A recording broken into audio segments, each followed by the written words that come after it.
This is a reading from The Little Flowers of St. Francis.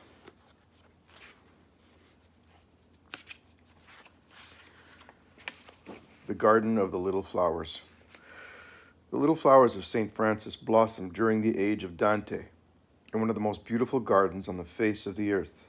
The marches, or borderlands of Ancona, and Fermo, a little-known area of central Italy, lying between the Apennine Mountains and the Adriatic Sea, that has been called a country of unsurpassed, almost terrible beauty, the world as a garden, the garden where God walked in the cool of the day.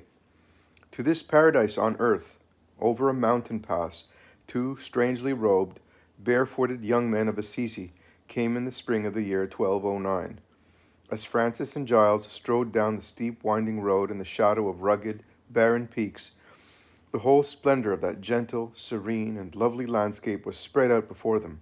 Their hearts thrilled as they perceived its waves of long, wooded hills extending to the shining curve of the Adriatic seacoast only 30 miles away. Its score of small white towns basking in the bright sun on the hilltops. A city on a hill cannot be hidden, and its deep, warm valleys and sloping meadows rich in wheat and vines. While the two friars walked through the vast forests of poplar, oak, and beech, and inhaled the soft fragrance of honeysuckle, clover, mountain lilies, and white roses mingling with the fresh sea breezes, it is no wonder that, as an old chronicle noted, Francis sang aloud in French, praising and blessing the Lord for his goodness, for they felt their hearts overflow with fervent joy, as though they had acquired an immense treasure. And indeed, they could rejoice greatly, because they had given up very much. Only a few weeks earlier in Assisi, with brothers Bernard and Peter, they had begun to live a new life of extreme poverty for the love of God. Now, in return, divine providence was giving them this treasure, this earthly paradise, as one of the choice fields of their realm to be. Francis prophesied then to Giles, "Our order will be like a fisherman who throws out his net and catches a great mass of fishes." For in the Garden of the Marches he found a fertile soil in which the seeds of his revolutionary spiritual message were soon destined to bear richer fruit than anywhere else. Psychologically, the simple farmers and villagers of the Marches resembled him very much. They too were practical mystics, endowed with a rare combination of poetic fancy and shrewd common sense, profound religious insight, and sturdy practicality. Abstemious, frank, gay, friendly, warm-hearted, loving nature, and living close to it in their garden land, they embraced with extraordinary enthusiasm his inspiring message of peace through mystic union with God and goodwill towards all of God's creatures. In fact, his first biographer reported that when the saint came to the city of Ascoli on a subsequent journey through the Marches, in their eagerness to see and hear him, they trod on one another, and 30 men, clerics and laypersons, received the holy habit of the order from him. Soon the woods and hills of the Marches were dotted with the humble little friaries, which the early Franciscans called mere places, loci. By the year 1282, the small province of the Marches had the amazing total of 85 friaries, twice as many as Tuscany or Umbria, and a century later it had 90. The majority of those houses were undoubtedly isolated hermitages, for the friars of the Marches were preeminently contemplatives. As evidence of this significant trend, the Fioretti contains no less than 16 passages in which a friar is described as praying in the woods. It is therefore obvious that those friars had effectively grasped the essence of the spirituality of St. Francis, the absolute unconditional primacy of the interior life, the life of ceaseless inner union with God, constant humble contemplation of the Savior, and intimate loving communion with him, which the Poverello called the spirit of prayer. And he repeatedly insisted that the various occupations of his friars should never be allowed to extinguish that holy flame in their hearts. Now it is evident that such a life can be lived in a hermitage, in the woods, or on a hillside better than anywhere else, as the contemplatives of all ages have found. It is also a little known but significant fact that St. Francis himself founded and frequently resided in at least 25 such hermitages. However, he also traveled and preached, not only all over Italy, but even in France, Spain, Syria, and Egypt. His 20-year apostolate was a continuous alternation between preaching tours and extended retreats in his beloved hermitages. But in that novel combination of the active with the contemplative life lay the key to the tragic dissension which nearly rent the order in two during its first 100 years, and which directly inspired the writing of The Little Flowers by a fervent friar of the Marches about the year 1330. Owing to a number of factors such as the extreme loftiness of the saint's ideal and way of life, and the amazingly rapid expansion of the order, to say nothing of our fallen human nature, three more or less clearly identifiable groups began to evolve among his many followers soon after his death.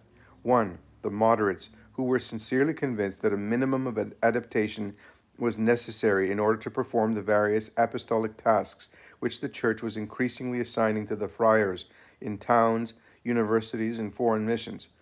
2. The relaxed, who went decidedly too far, in the opinion of such ascetical moderate leaders as Saint Bonaventure, and abandoned Franciscan poverty and contemplation in all but name.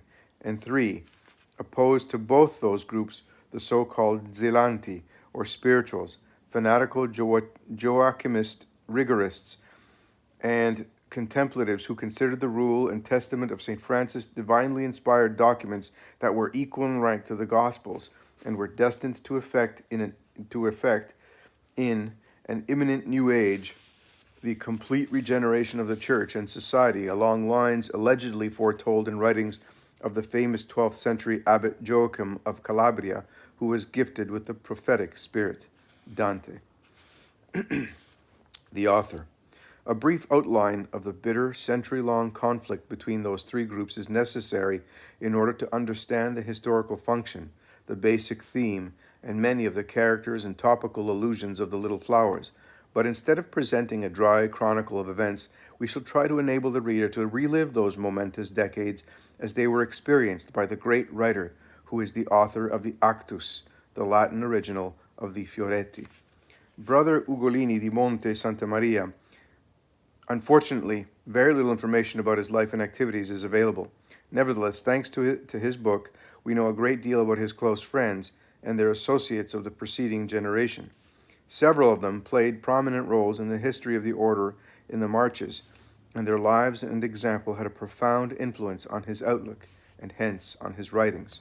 Hitherto unknown documents of 1294 and 1342, which were discovered in local archives in 1957 by Father Giacinto Pagnani, OFM, and generously communicated to me, establish that his surname was Boniscambi, not Brunoforte or Sarnano, and that members of that family were then well-to-do citizens of the little town of Monte Santa Maria in Giorgio, now called Monte Giorgio, in the Marches. The years of his birth and death are not on record, but since he knew Brother John of Penna, who died about 1270, he himself must have entered the order at least a few years earlier, and we know that he was still living in 1342. His active career, therefore, spans the crucial period 1270 to 1340, when the dramatic conflict involving the spirituals came to a crisis. By 1280, all of the first companies of St. Francis had probably died. Ugolino does not claim to have met any of them, but his intimate friend, a lay brother named James of Massa, had known brothers Leo, Maceo, Giles, Juniper, and Simon, as well as St. Clare. Moreover, Ugolino was acquainted with at least 3 other friars of the second generation who had known the saint's companions. See the chart showing the oral tradition of the Actus Fioretti.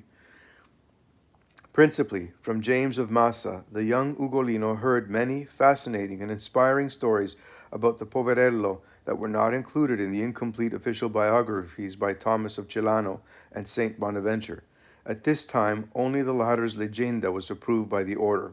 However, in 1276, a general chapter issued a call for additional material concerning the lives of St. Francis and his companions. Perhaps it was then that Brother Ugolino began to take notes on the unpublished anecdotes that he heard the older friars tell while sitting around the fire on long winter evenings in a hermitage in the Marches. A talented writer, he could not fail to notice that these new materials added depth and verve and color to the standard portrait of the Poverello. Moreover, They contributed a considerable number of vivid new sketches of his adventures during the early years of the order, with his favorite companions, particularly brothers Leo, Maceo, Bernard, Giles, and Rufino. Several delightful stories told by Brother James of Massa illustrated the way of life which the saint led with the first friars and their little hermitages, such as the Carceri on Mount Subasio above Assisi. Above all, Brother Ugolino imbibed from his several informants, and later transmitted to the world in his book, much of the joy-filled spirit of St. Francis and his faithful followers of the first generation.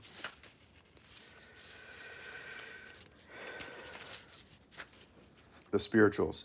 In those evening conversations, or perhaps alone with Brother James in the woods, Ugolino no doubt also learned more about the painful beginnings of dissension among the friars during the Poverello's lifetime. The tribulations of his closest companions after his death were common knowledge.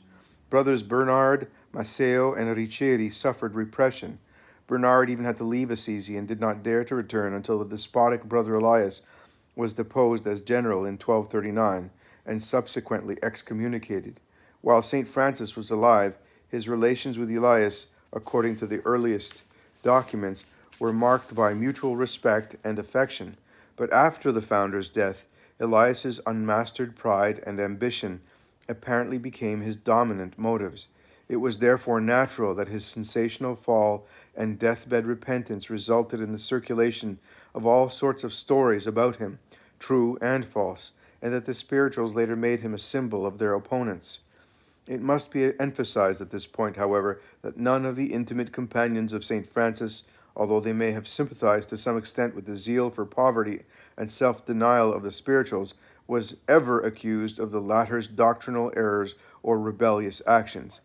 Nevertheless, like the outspoken Blessed Brother Giles, they did not hesitate to manifest their disapproval of the relaxed party in the order. Under Elias or his successors, some 70 spirituals in the marches, including Simon of Assisi, Lucido the Elder, and Matthew of Monterubiano, were severely punished and exiled, but a new minister general, Blessed John of Parma, 1247-57, liberated and pardoned them. Unfortunately, although he was a saintly man, he was apparently tainted with the doctrinal errors of Joachimism,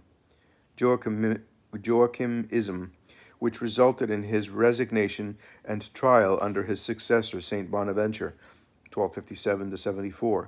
Only the intervention of a cardinal, later Pope Hadrian V, enabled John to retire to the hermitage of Greccio for the rest of his life. Brother James of Massa's famous vision of the tree in chapter 48 expresses the intense resentment of the spirituals over the trial of their friend, Blessed John of Parma. Now, in 1274, during Ugolino's early years in the order, a new crisis arose in the marches. A rumor, later proved unfounded, that the Second Council of Lyon would impose the collective legal ownership of property on all religious orders led the spirituals to assert that they would never accept such a ruling.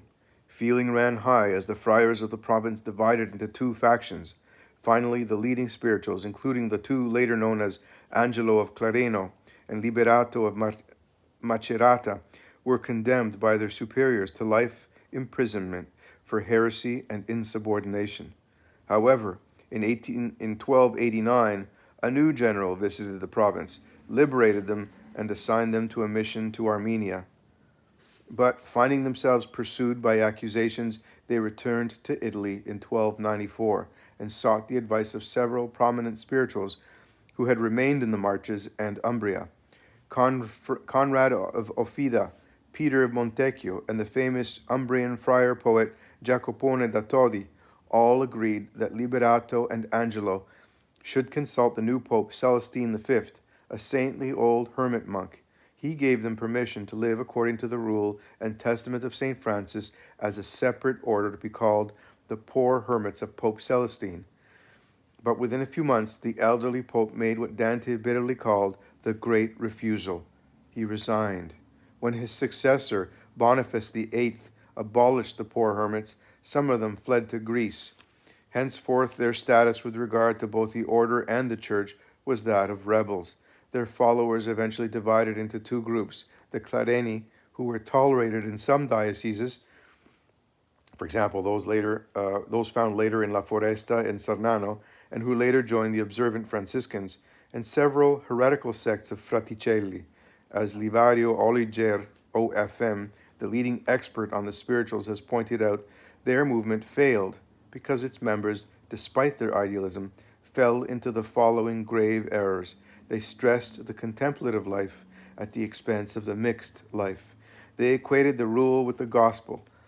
They adopted the divisive Joachimist idea of a carnal church persecuting a spiritual church, and above all, they erred in thinking that they could withdraw from obedience to the church in the name of St. Francis, who, even Sabatier admitted, always insisted on humble supernatural submission to the authority of the church.